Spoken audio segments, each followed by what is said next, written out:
Yesterday morning, I went to go sit in the sun after I got home from the farmer's market, and I heard this vivid sentence, and it was, "You can't muscle through this stillness." And earlier on the way to the farmer's market, I was listening to this podcast, which I think inspired that sentence to come through. But this guy was talking about how discipline can turn into a form of the ego.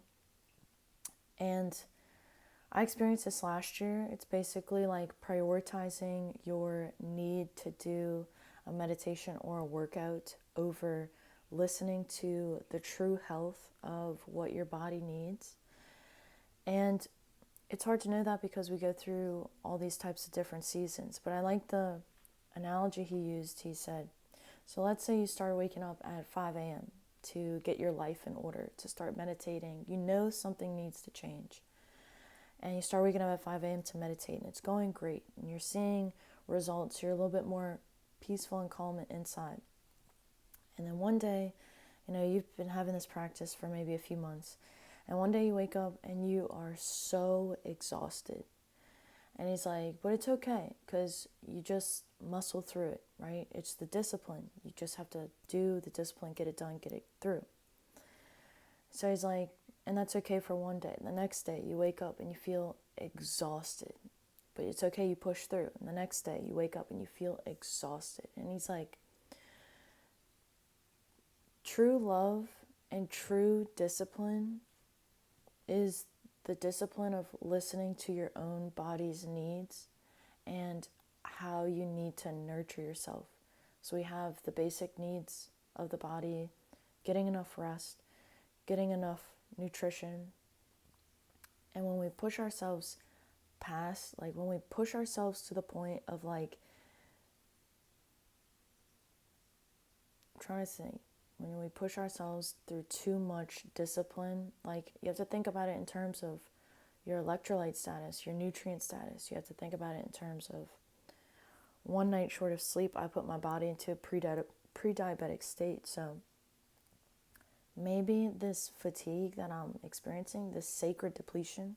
So I talked about it before. I made a video recently. Have you ever heard of sacred depletion? This is a call to the body to get you to do something different. So exercise can be abused as well, even though it's something good for us. We can push ourselves too far. And he talked about how there's this middle way in between everything. And he used to train for Ironman triathlons, and he found this out himself. And I talk about this last year. I hit a huge wall of fatigue in my body. I'm used to, okay, Rachel, if you want to feel better, you eat the right things, you do the exercise, you go to sleep, you go in the sunlight, you do all these things, and you should be doing so good, right? That's all you need to do, right? My physical metabolism, my pillars are being hit. I have all my amino and fatty acids. But it's more than that. It's the spiritual metabolism. What are my thoughts doing? Am I waking up and I'm doing this meditation or this exercise because I have to? I have to do this exercise. If I don't do this exercise, I'm going to gain weight. I'm not going to feel good, blah, blah, blah, blah. Same thing, if I don't do this meditation, I'm not going to feel as clear, right? And he was talking about how when you approach it from a place of true stillness, that's why I really like this book, A Course in Miracles. How do you know if you've chosen heaven or hell? Simply ask yourself, how do I feel? If you feel tired and fatigued, there's been some decisions that I've made that have not been towards stillness. I read this beautiful quote this morning. Maybe it's still saved. Not too far. It talked about the stillness.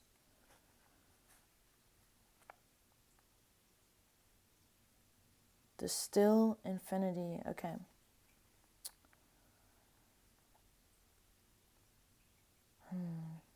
The still infinity of endless peace surrounds you gently in its soft embrace, so strong and quiet, tranquil in the might of its creator. Nothing can intrude upon the sacred Son of God within. Nothing can intrude upon this sacred decision of stillness and peace. So I started to ask myself, well, I went through this extreme sacred depletion last year. I had these redness on my eyes, some autoimmune symptoms. I was in a place of fear too. Started to eat a bunch of liver every single day, ground beef, eggs every single day, cut out sugars, cut out caffeine, cut out going into the sunlight, which if you know me, you know that I love sunlight. I could not handle the sunlight. I was so stressed and fatigued. All I could do was like lay on the floor on my back and breathe and meditate. And I did that for a few months. And I was able to finally slow my respiratory rate down, finally put my body back into a place of like rest and digest. And, you know, it was because I had in my mind during the time I was so stressed. I was going through this very stressful time period emotionally.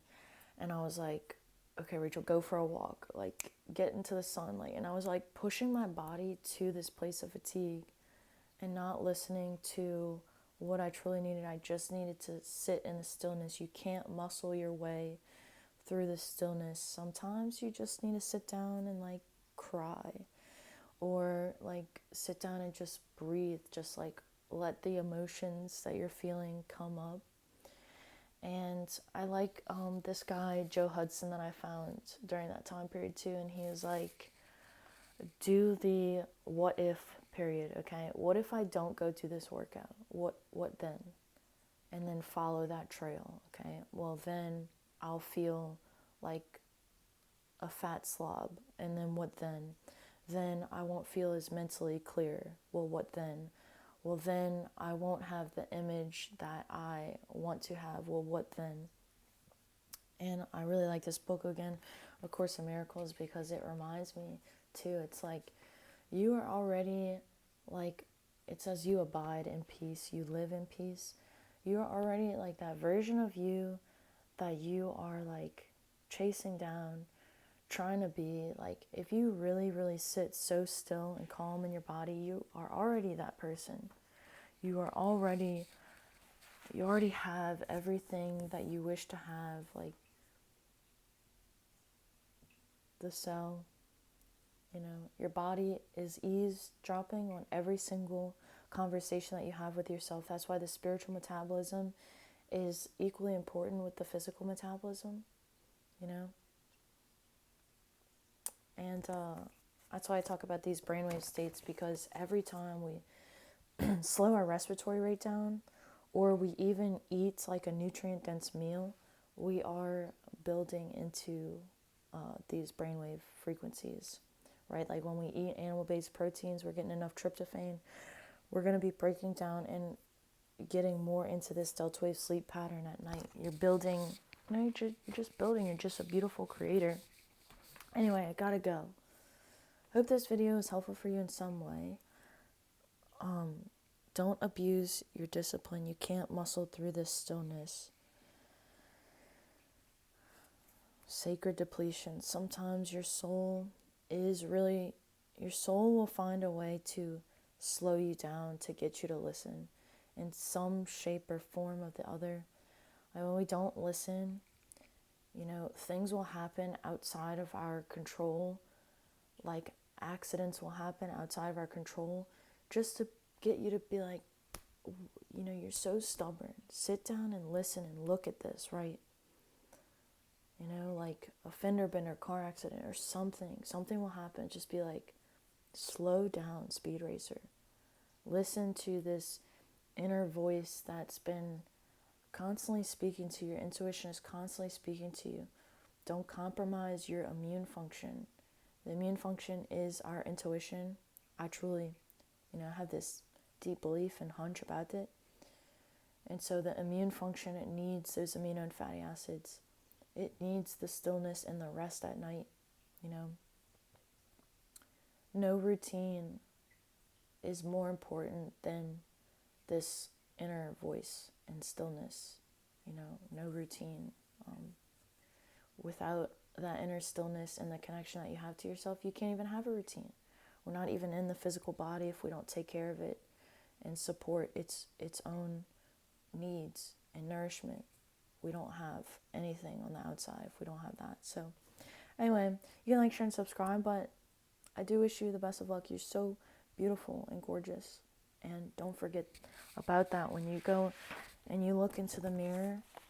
Don't forget that we don't see really accurately who we truly are. So take a deep breath in your body, let everything relax. And that's how you really speak and see your body, is that deep relaxation, that deep breath.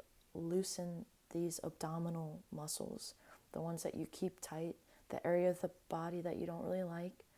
Loosen those muscles. Do some calf raises, right? It's not your waist, it's your calf muscles. I love you so much. I'll see you later.